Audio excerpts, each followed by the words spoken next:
What if I told you that everything you've been taught about psychological growth and self-discovery is actually keeping you trapped in a dangerous delusion that could destroy your very soul? The conventional wisdom whispers sweetly about finding yourself and following your bliss, but what it deliberately conceals is that true individuation, the process of becoming who you really are, will drag you through the darkest corridors of your psyche, where most people lose their minds entirely. The therapeutic establishment, with its sanitized self-help mantras and positive psychology platitudes, has created a generation of spiritual tourists who mistake the gift shop for the cathedral. They speak of integration as if it were a weekend workshop, not recognizing that the shadow they're so eager to embrace is the very force that has driven countless souls to madness, suicide, and complete psychological disintegration. What they don't tell you is that the moment you truly begin to individuate, you will be forced to confront not just your personal darkness, but the collective shadow of humanity itself.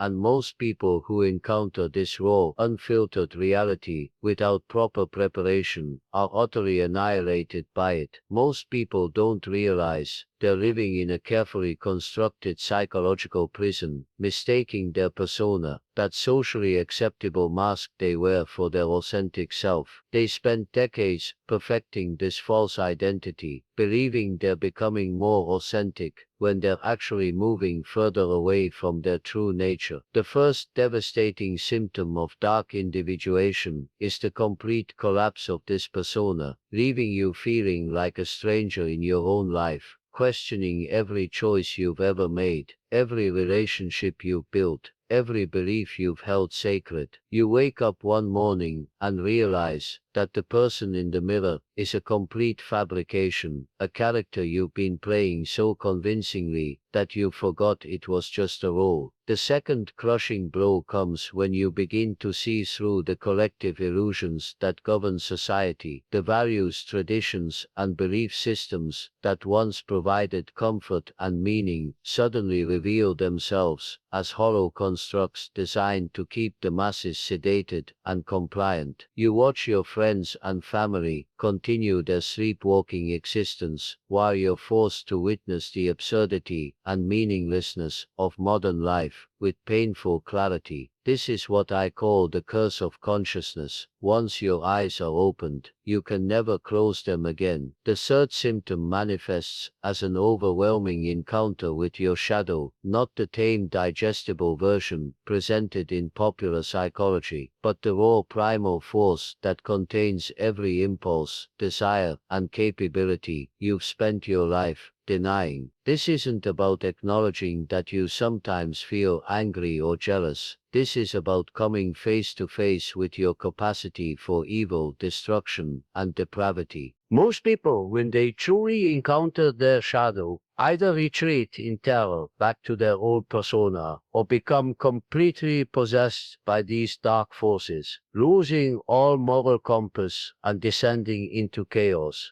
The fourth devastating realization is that the collective unconscious, that vast repository of human experience and archetypal energy, doesn't care about your individual happiness or well-being. It operates according to its own ancient laws and patterns, and when you open yourself to individuation, you become a conduit for forces far greater and more dangerous than your personal ego can handle. You might find yourself compelled by archetypal energies that push you toward behaviors and choices that seem completely foreign to your conscious mind. The fifth and perhaps most terrifying symptom is the complete dissolution of your previous understanding of reality itself. Time becomes fluid. Synchronicities multiply exponentially, dreams bleed into waking life, and the boundary between inner and outer worlds becomes increasingly permeable. You're no longer certain what's real and what's projection, what's meaningful and what's coincidence, what's your own mind and what's something else entirely speaking through you.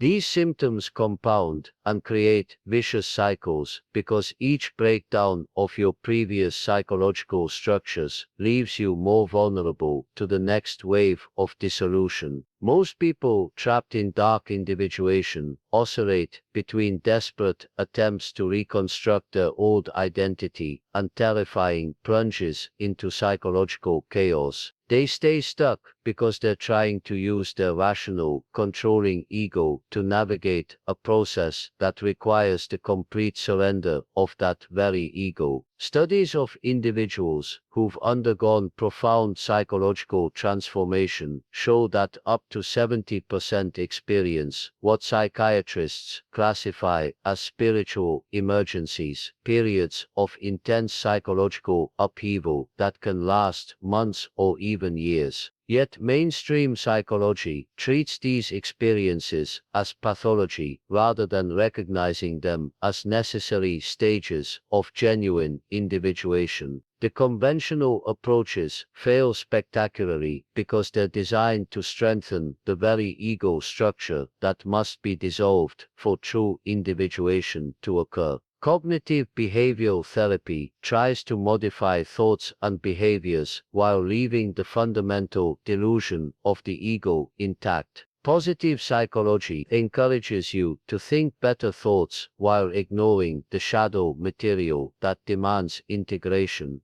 Even traditional psychoanalysis, while acknowledging the unconscious, typically aims to strengthen ego defenses rather than facilitate their conscious dissolution. What I'm about to share with you are 5 proven methods that can guide you through dark individuation without losing your sanity. Techniques I've developed through decades of clinical work and my own harrowing journey through the depths of the psyche. These aren't feel-good platitudes or surface-level strategies. They're powerful psychological technologies that can help you navigate the most dangerous phase of human development.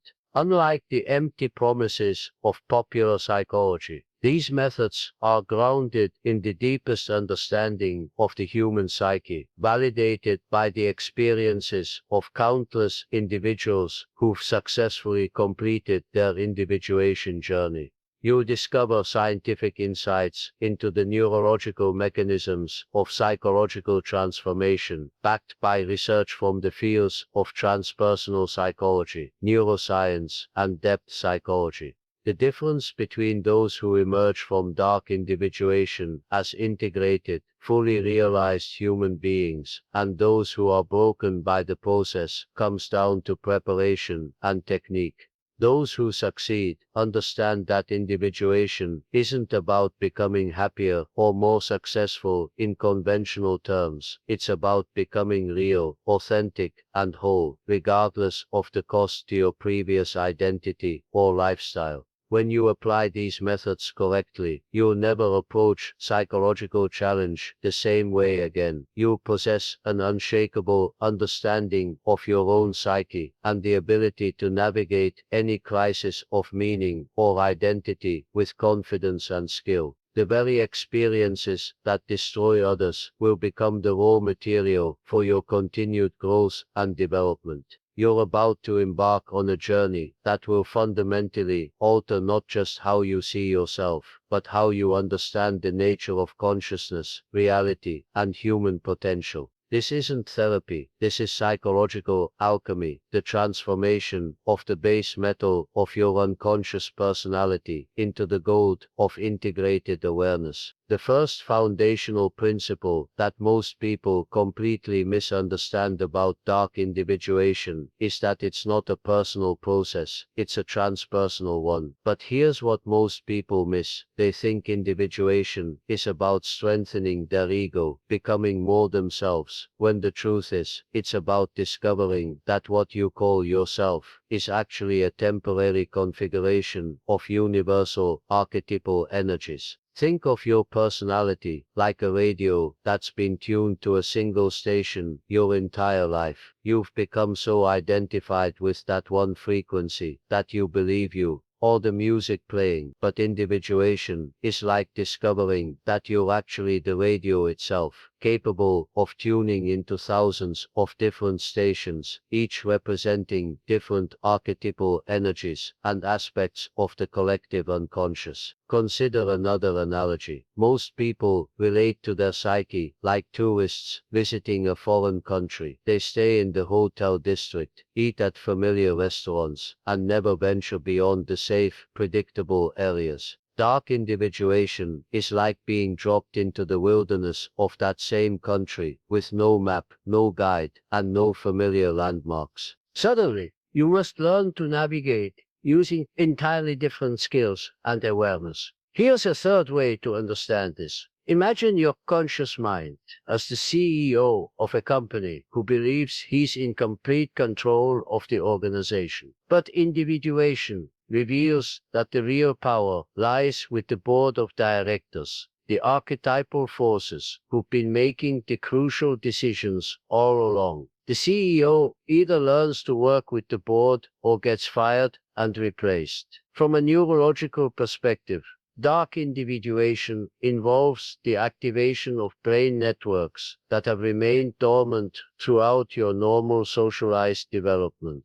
Research in transpersonal neuroscience shows that profound psychological transformation is associated with increased connectivity between the prefrontal cortex and the limbic system, as well as heightened activity in the default mode network, the brain's intrinsic awareness system that becomes active during deep meditation and psychedelic experiences. The brain literally rewires itself during individuation, forming new neural pathways that allow access to previously unconscious material. This explains why the process can feel so disorienting. Your brain is literally restructuring itself to accommodate new types of consciousness and awareness. But when people resist this process or try to maintain conscious control, they create what I call neurological conflict zones, areas where old patterns clash with emerging ones, resulting in anxiety, depression, and sometimes complete psychological breakdown. Think about a time when you felt completely out of control, when your usual strategies for managing life simply stopped working. That confusion and helplessness you experienced, that was your ego encountering forces beyond its comprehension, getting a glimpse of the vast unconscious territories that must be explored and integrated. The reason this principle is so crucial is that once you understand individuation as a transpersonal process, you stop trying to control it with your personal will and start learning to collaborate with it. You shift from being a victim of unconscious forces to becoming a conscious participant in your own transformation. The second critical method involves a complete reversal of how most people approach psychological development. Conventional psychology teaches you to strengthen your ego, build self-esteem, and reinforce your sense of personal identity. But here's what they don't understand. Dark individuation requires the conscious weakening of ego defenses to allow unconscious material to emerge and be integrated. Most people have been programmed to believe that a strong ego equals psychological health, when the truth is that an overly defended ego becomes a barrier to authentic growth. Your ego is like a security guard who's been given too much authority. It starts blocking access to your own inner wisdom and creativity in the name of protecting you from perceived threats. The psychological mechanism behind this shift involves what I call controlled ego dissolution. Instead of the random, chaotic breakdown that terrifies most people, you learn to consciously and temporarily weaken your ego defenses in a safe, structured way. This is similar to how athletes deliberately stress their muscles through training to make them stronger. You're deliberately stressing your psychological structures to increase their flexibility and capacity. Think of your ego like a muscle that's been chronically tense for decades. The tension feels normal, even necessary, but it's actually preventing the natural flow of psychological energy. True strength comes not from chronic tension, but from the ability to contract and relax as needed. A healthy ego knows when to be strong and when to be flexible, when to take control and when to surrender. This requires a fundamental reprogramming of your relationship to control and uncertainty. Most people's egos are terrified of not knowing what's going to happen next, so they create elaborate strategies to predict and control their experience. But individuation demands periods of not knowing, of allowing yourself to be guided by unconscious wisdom rather than conscious planning. The practical shift involves developing what I call strategic uncertainty, deliberately placing yourself in situations where your usual ego strategies won't work, forcing deeper psychological resources to emerge. This might mean taking on challenges that require you to access abilities you're not sure you possess, or entering situations where you can't rely on your established persona to get you through. Common mental blocks that arise during this process include the fear of losing control, the terror of discovering aspects of yourself that don't match your self-image, and the anxiety of disappointing others by changing in ways they don't understand or approve of. These blocks are actually protective mechanisms that kept you safe during your developmental years, but now prevent further growth. The key mental shift is learning to trust the unconscious as a source of wisdom rather than viewing it as a chaotic force to be controlled. This means developing tolerance for ambiguity, comfort with not knowing, and faith in your psyche's inherent tendency toward wholeness and integration. The third method involves a specific technique that elite performers across cultures have used for millennia to access deeper levels of consciousness and capability. I call it active imagination with archetypal dialogue, and it's far more powerful than anything taught in conventional therapy or self-help. The world's most innovative artists, scientists, and spiritual teachers throughout history have reported using variations of this technique to access breakthrough insights and creative solutions. Einstein talked about thought experiments where he would imaginatively engage with the fundamental forces of the universe. Nikola Tesla described receiving complete blueprints for his inventions through visionary experiences.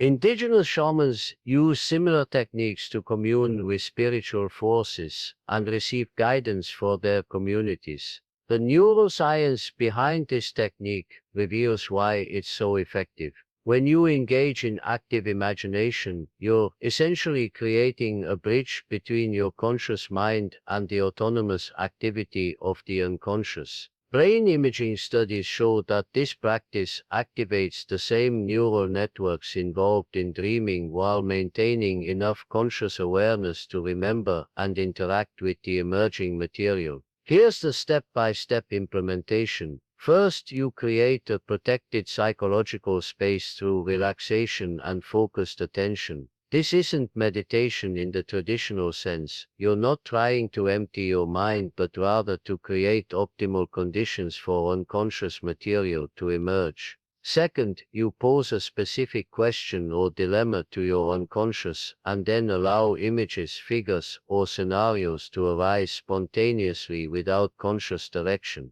Third, and this is crucial, you enter into dialogue with whatever emerges. If a figure appears, you engage it in conversation. If a symbol manifests, you explore its meaning through active inquiry. You're not passively observing, you're actively participating in a conversation with your own unconscious wisdom. Fourth, you maintain what I call lucid surrender, remaining conscious enough to remember the experience while surrendering control over its content and direction. This requires a delicate balance between awareness and receptivity that takes practice to develop. The most common mistakes people make include trying to force specific outcomes, judging the material as good or bad, interpreting everything symbolically rather than engaging it directly, and failing to maintain the dialogue long enough for deeper material to emerge. Many people also make the error of treating this as fantasy or imagination, rather than recognizing it as communication with autonomous psychological forces.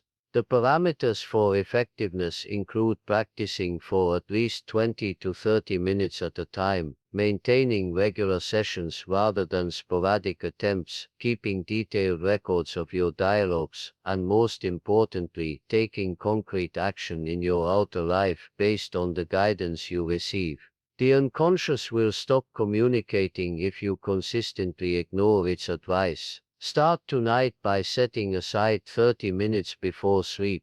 Pose this question to your unconscious: what aspect of my shadow am I most ready to integrate? Then allow whatever arises to emerge and engage it in direct dialogue. Don't analyze or interpret, simply converse as you would with a wise teacher or counselor. Record everything immediately afterward, and notice what concrete steps the dialogue suggests for your daily life. The fourth method involves implementing what I call the shadow integration protocol, a systematic approach to conscious shadow work that prevents the dangerous possession states that destroy most people during dark individuation. This isn't the superficial shadow work popularized in New Age circles, but a precise psychological technology for safely encountering and integrating the most dangerous aspects of your psyche. Here's why this system works when others fail. It recognizes that the shadow isn't just negative traits you've disowned, but a vast reservoir of suppressed life energy that includes both destructive and creative potentials. Most shadow work focuses only on acknowledging negative aspects, but true integration requires reclaiming the positive potentials that were also sacrificed during your socialization process. The technical mechanism operates through what I call controlled projection and withdrawal. Instead of unconsciously projecting your shadow onto others and then fighting against those projections, you learn to consciously project your shadow qualities onto imaginal figures and then systematically withdraw those projections by claiming ownership of the disowned energies. The system works in 5 distinct phases. First, identification of shadow projections through systematic examination of your strongest emotional reactions to others. The people who trigger you most intensely are carrying projections of your own disowned shadow material. Second, you consciously amplify these projections through active imagination, allowing the shadow figures to become as extreme and powerful as possible. Third, you enter into direct dialogue with these shadow figures, not to eliminate them, but to understand their function and purpose in your psychological economy. Every shadow aspect exists for a reason. It represents some vital life energy that was suppressed because it conflicted with your family or cultural conditioning. Fourth, you negotiate conscious expression of the shadow energy in ways that honor its essential nature while aligning with your conscious values and goals. This isn't about thinking positive thoughts about your darkness, it's about finding authentic, healthy outlets for previously suppressed energies. Fifth, you integrate the reclaimed shadow energy into your conscious personality, expanding your range of authentic self-expression and personal power. This creates what I call conscious wholeness. You retain access to the full spectrum of human capability while maintaining conscious choice about how to express these energies. Before beginning this protocol, most people experience inner conflict as a war between their good conscious self and their bad unconscious impulses. They exhaust themselves trying to suppress or eliminate their darkness while wondering why they feel so lifeless and inauthentic. After completing the integration process, You experience inner conflict as a creative tension between complementary forces. Instead of wasting energy fighting yourself, you learn to harness both light and dark energies in service of your authentic expression and life purpose. You become dangerous in the best sense. Someone who knows their full capabilities and chooses consciously how to use them. The most common sabotage patterns include moral perfectionism that refuses to acknowledge shadow aspects, spiritual bypassing that tries to transcend the shadow rather than integrate it, and premature integration attempts that overwhelm your conscious capacity to contain the released energies. Some people also sabotage the process by sharing their shadow work inappropriately with others who can't understand or support the process. To prevent these sabotage patterns, you must approach shadow work with the same seriousness you would bring to handling dangerous chemicals, with proper preparation, protective measures, and respect for the forces you're working with. This means creating strong boundaries around your process, seeking appropriate support when needed, and proceeding gradually rather than attempting to integrate everything at once. The fifth and final method involves what I call embodied archetypal practice, a tangible physical engagement with archetypal energies that creates immediate transformation and ongoing psychological strength. While the previous methods worked primarily through mental and emotional processes, this approach engages your entire nervous system through deliberate physical action. The power of physical action exceeds mental work alone because it engages what neuroscientists call embodied cognition, the deep connection between physical movement and psychological state. When you physically embody archetypal energies, you're literally rewiring your nervous system to support new patterns of being and responding. You have multiple options for implementation depending on your personality and circumstances. The warrior archetype can be engaged through martial arts, competitive sports, or any physical practice that requires courage, discipline, and the willingness to face opposition. The craftsman archetype activates through woodworking, gardening, cooking, or any manual practice that creates tangible results through skilled attention and patience. The wildness archetype, often the most suppressed in modern people, can be accessed through solo time in nature, ecstatic dance, or any activity that bypasses social conditioning and connects you with your primal instincts and energies. The teacher archetype emerges through mentoring others, creating educational content, or any practice where you share your knowledge and wisdom with those who can benefit from it. Historical validation for these practices spans every culture and time period. Ancient Greek philosophy included physical training as essential for psychological development. Indigenous cultures worldwide use dance, ritual combat, and craft work as central elements of initiation and ongoing spiritual practice. Medieval European traditions included martial training, craftwork, and pilgrimage as paths to psychological and spiritual development. The reason physical practices are so powerful is that they bypass the ego's tendency to intellectualize everything and create direct, unfiltered contact with archetypal energies. When you're engaged in physical combat, creative work, or wilderness survival, your usual psychological defenses become irrelevant.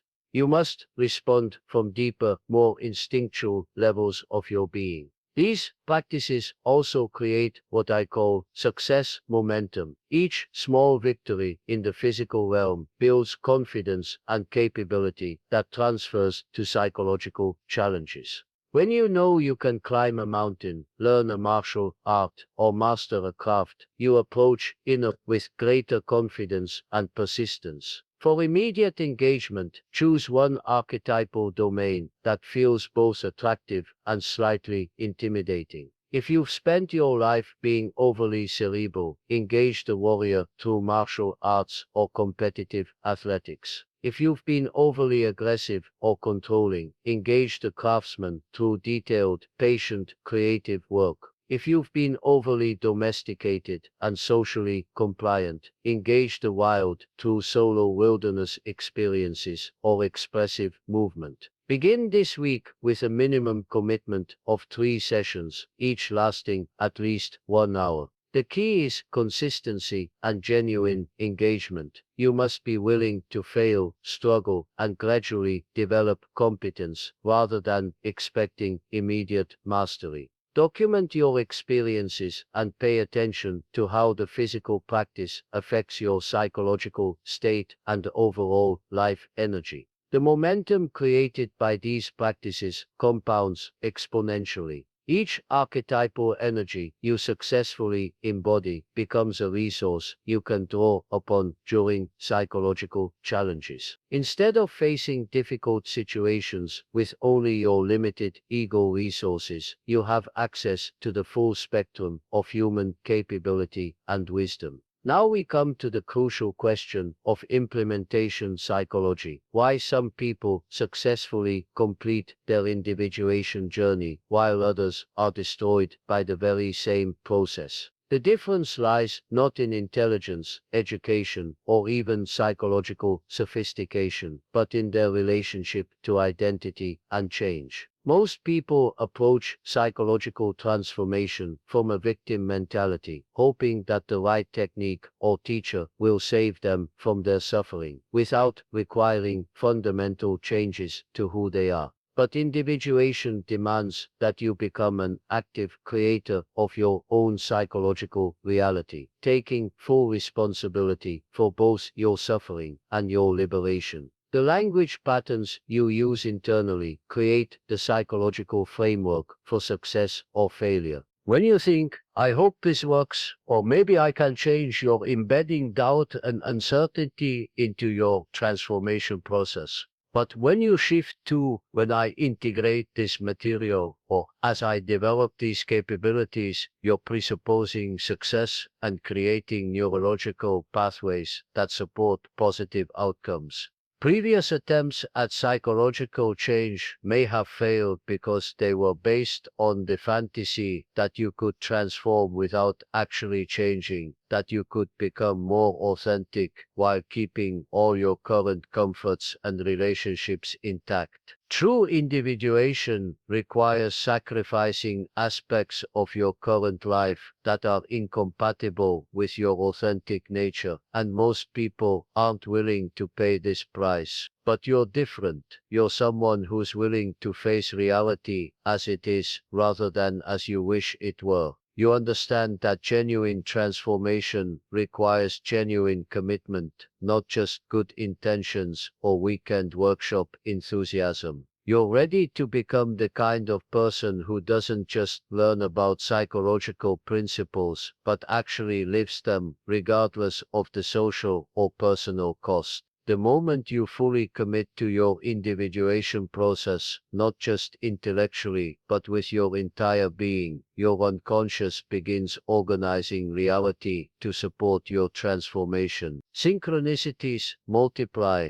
opportunities appear, and you find yourself naturally attracting the people and circumstances necessary for your continued growth. This isn't magical thinking, it's the natural result of psychological alignment. When your conscious intention and unconscious motivation are working together rather than at cross purposes, you become extraordinarily effective at creating the changes you desire. Your entire life becomes a laboratory for psychological development rather than a series of random events you're trying to survive. Start implementing these methods immediately, not when you feel ready or when circumstances are perfect. Your unconscious responds to commitment demonstrated through action, not through planning or preparation. The very act of beginning creates momentum that carries you through the inevitable obstacles and resistance that arise. You now have access to the same psychological technologies that have guided seekers and innovators throughout history. These aren't theoretical concepts, they're practical tools that work when applied consistently and courageously. But remember, knowledge without application is worthless. Your unconscious will test your commitment through challenges and opportunities for growth.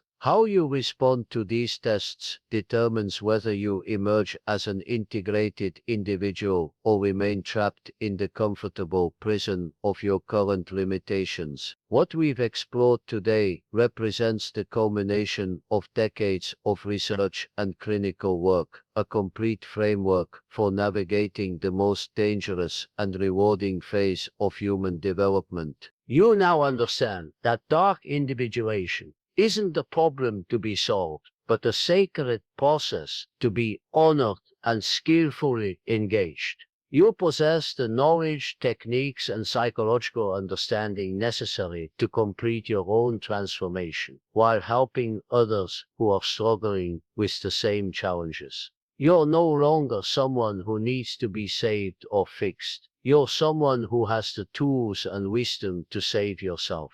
The question isn't whether you can survive dark individuation. It's what kind of person you become in the process. Will you emerge as someone who's merely survived psychological trauma, or as someone who's been forged by that experience into a force for consciousness and creativity in the world?